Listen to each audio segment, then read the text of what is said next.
আমি যখন ফিল্ম দেখি মেকিংটা আমার কাছে বেশি ইম্পর্টেন্ট। আমি এর আগে অনেকগুলো রিভিউ দেখেছি তুফানের। সো সব জায়গায় বলা হয়েছে যে নকল করা হয়েছে, রণবীর কাপুরকে কপি করা হয়েছে বা শাহরুখ খানকে কপি করা হয়েছে। আমি যেটা রিয়েলাইজ করেছি, মানে আমার যেটা ভালো লেগেছে making, Raihan Rafi no doubt ওনাকে more than 7 star always. Shakib Khan আমি তো ওনার গ্রেটেস্ট ফ্যান, বিকজ 4-5 বছর আগে ব্যাংককে একই ফ্লাইটে ট্রাভেল করেছিলাম, তো ওই দিন আমি ফার্স্ট ওনাকে লাইভ দেখেছি। তো সেই দিন থেকে আমার মনে হচ্ছে দ্যাট মানে দিস ইজ ইট, বাংলাদেশে এরকম একটা হিরো আছে, মানে আমি বাংলা ছবি কখনো দেখি না সত্যি কথা। প্রত্যেকটা অভিনেতা অনেক শক্তিশালী ছিল, ওখানে বেছে বেছে নেওয়া হয়েছে, বাট আমার একটু হাইলাইটেড অলওয়েজ সাকিব খান। তো ওনার যে জিনিসটা আমার ভালো লেগেছে, অ্যাটিটিউড। অ্যাক্টিং করছেন বাট উনি যে অ্যাটিটিউড, উনি যদি কপিও করে থাকেন, মানে অনেকের মন্তব্যকে বেস করে আমি বলছি, কপিও যদি করে থাকেন, আমি চ্যালেঞ্জ দিয়ে বলতে পারি এই অ্যাটিটিউড কেউ দেখাতে পারবে না অভিনয়। আমার সিয়ামকে খুব ভালো লাগে। সিয়ামের মুভি এর আগে আমি একটা কি দেখেছিলাম, উনি পুলিশ অফিসার থাকে, মনে নাই আমার নামটা। সো ওটা আমার খুব ভালো লেগেছিল, আমার মনে হচ্ছিল Siam is the best. But Shakib Khan যে এই ধরনের প্রেজেন্টেশন দিতে পারে, ইটস অসম। উনি হচ্ছেন হ্যান্ডসাম, শক্তিমান অভিনেতা।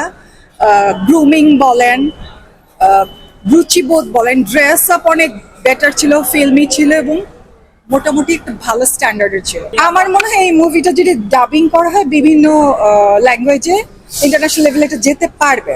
অ্যাটলিস্ট আমরা দাঁড়াতে পারবো, যে আমি বলি না যে পুরস্কৃত হবে, কিন্তু আমরা এটাকে নিয়ে যেতে পারবো।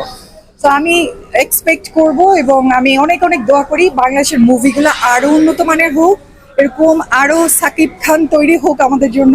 উনি আসলেই এক্সট্রাঅর্ডিনারি আমাদের দেশের পয়েন্ট অফ ভিউ থেকে বলছি। আমি আগে ওনার তেমন কোনো ছবি দেখি নাই, আর অবভিয়াসলি আপনি যদি আমি বলবো 2 বছর আগের ছবিও যদি দেখেন, কেমন লাগে দেখতে? খ্যাত লাগে না?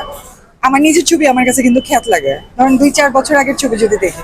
বাট তখন কিন্তু আমি স্মার্ট ছিলাম, তখনও স্মার্ট ছিলাম, এখনো সবাই বলে স্মার্ট। ট্রেন্ডের উপর ডিপেন্ড করে না। সো আমি ওনার অভিনয় আগে কখনো দেখি নাই, ওনার এই একটা মুভি আমি দেখলাম এই প্রথম। শি ওয়াজ গুড, মানে ওনাকে যেই ইয়েতে রাখা হয়েছিল উনি আমার মনে হয় বেস্ট দিয়েছেন ওনার। অবভিয়াসলি উড়াধুরা শুনলেই ডান্স চলে আসে। চঞ্চল চৌধুরী কেমন আছে? উনি অলওয়েজ সুপার, ওনার অভিনয় তো মানে কিস্তিমাত বলে না, I don't think anybody can beat him. অভিনয় যদি বলি তাহলে হচ্ছে তুফান। সুন্দর লেগেছে হচ্ছে ওটার নাম কি ছিল, শান্ত। আমার কাছে উড়াধুরা গান, আমি আম ম্যাড অ্যাবাউট ইট। আমার গান শুনলেই ডান্স করতে ইচ্ছে করে।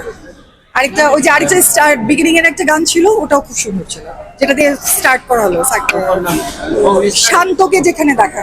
শহরের মাইয়া গো লাগে উড়াধুরা, আমার গান শুনলেই ডান্স করতে ইচ্ছে করে।